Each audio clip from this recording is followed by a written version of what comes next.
এবারের ঈদে মেহেরিসের দাদুর বাড়িতে যাওয়ার পর থেকে অনেক বেশি ব্যস্ত ছিলাম। বাহিরে বাসায় অনেক কাজ ছিল, সব মিলিয়ে মেয়েকে যে আলাদা করে কোথাও নিয়ে বের হব সেটা হয়ে উঠছিল না।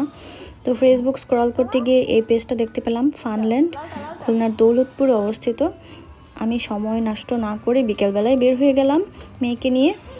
যাওয়ার পর এত রিজনেবল প্রাইসে এত এত অ্যাক্টিভিটিস ওনারা কীভাবে দিচ্ছেন আমি আসলে জানি না, কারণ ঢাকাতে বিভিন্ন জায়গায় এই ধরনের প্লেগ্রাউন্ডগুলোতে যথেষ্ট এক্সপেন্সিভ হয়, যেটা স্বাভাবিক, খুবই স্বাভাবিক, বাচ্চাদের বিভিন্ন দেখাশোনা করে সব মিলিয়ে। তো এখানেও সব কিছু সেমই আছে। মাশাল্লাহ, আমার মেয়ে খুব এনজয় করেছে। প্রত্যেকটা অ্যাক্টিভিটিসে আমার মেয়ে আলাদা আলাদা করে সময় কাটিয়েছে। এই যে যাওয়ার পর এখানে আসলে ছোট বড় সব ধরনের বাচ্চারাই এখানে খুব এনজয় করবে, সব ধরনের অ্যাক্টিভিটিসই আছে। তাকে আর ধরতে পারা যাচ্ছিল না, সে এদিক সেদিক ঘুরে বেড়াচ্ছিল।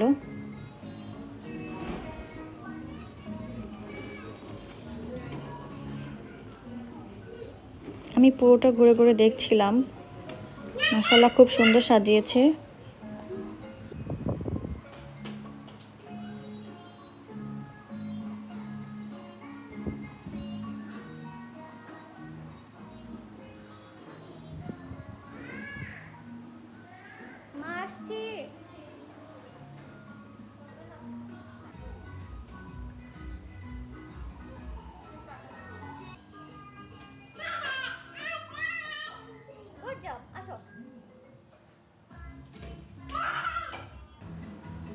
হ্যাঁ, করো করো করো, পারবে পারবে।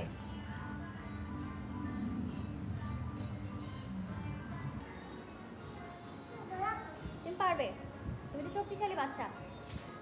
হ্যাঁ, ট্রাই করো, আর একটু উপরে ওঠো।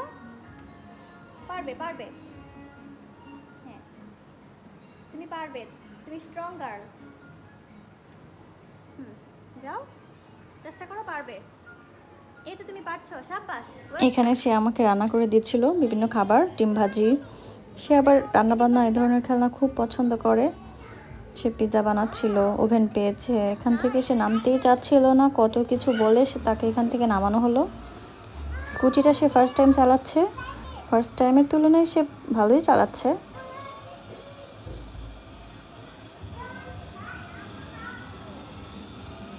এই তো সেদিনের ঘোরাফেরা আলহামদুলিল্লাহ ভালো কেটেছে।